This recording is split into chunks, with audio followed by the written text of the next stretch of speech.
Hey, what's up, everybody? FXDL Trucker. Okay, this is part 3.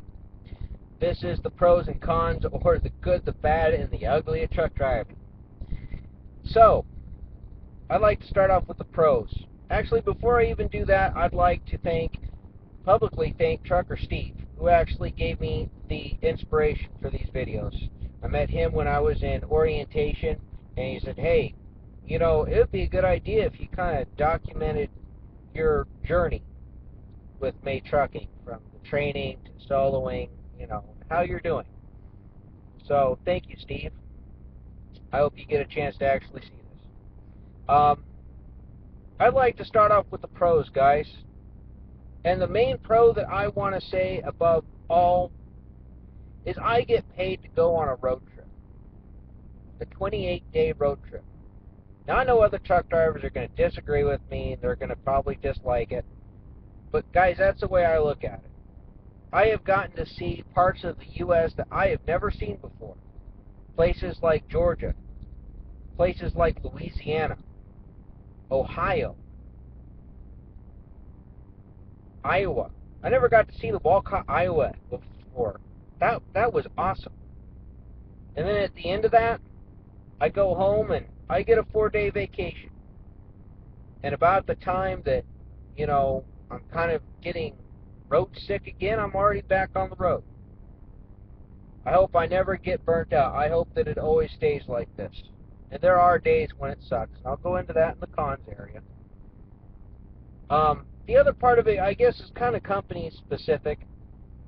And I don't mean to blow May Trucking's horn here, but, the equipment, you look at most of our trucks, we have a few older 387 Peterbilts, which they're phasing out for the newer 587s. We have a couple of International Pro Stars, and of course the Freightliner Cascadias, which I'm in. And their equipment is in a lot better condition than a lot of the other companies that I've seen. I mean, I've seen some real rolling wrecks out there. May Trucking is very safety conscious.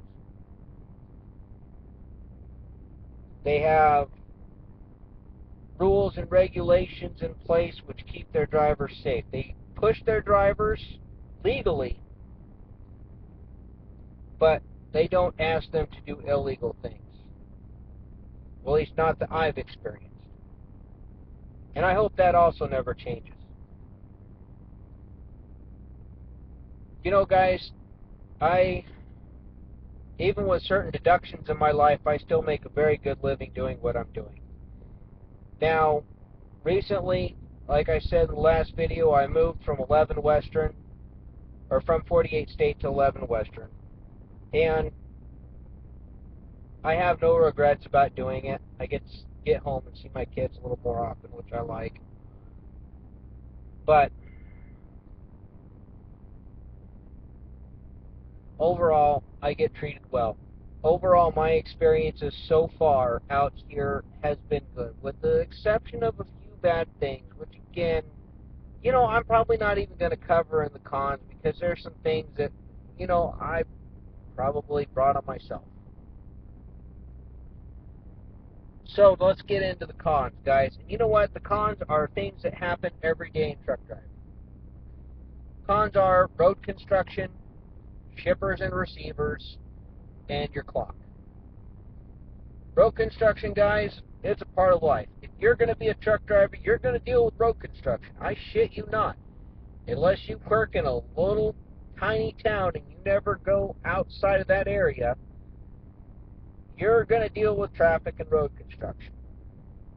Bumper to bumper traffic, guys. It sucks. It sucks balls. I go into places like Los Angeles, the Bay Area, driven through Chicago, Atlanta, Georgia, Dallas, Texas. I've driven through some metro areas where bumper-to-bumper traffic has sucked balls. But you know what, guys? I just throw on my music, light up a cigarette, and ride on through it. And before I know it, I'm back up to doing 60 miles an hour. Shippers and receivers, guys, if you're getting into truck driving, you're going to be getting into truck driving and you choose to do dry van and reefer, especially if you just decide to do reefer, you're going to run into times where you get loaded and it's going to take 3 to 4 hours to get loaded. And your clock is sitting there ticking away and you're getting angry. Unfortunately, guys, that's a downside of truck driving. And it is a con, and it happens. There's no way around it. I have a buddy that's doing flatbed trucking right now, and it's a little bit different situation when you're flatbedding, but it's kind of the same thing. You know, you have to, every load is a live load and unload. That basically covers it, guys. I want to say thank you again to Trucker Steve. I want to say thank you again to May Trucking for giving me the opportunity, and most of all, guys, I want to say thank you to all my viewers and subscribers. You know, it's because of you guys why I'm telling my story. So thank you.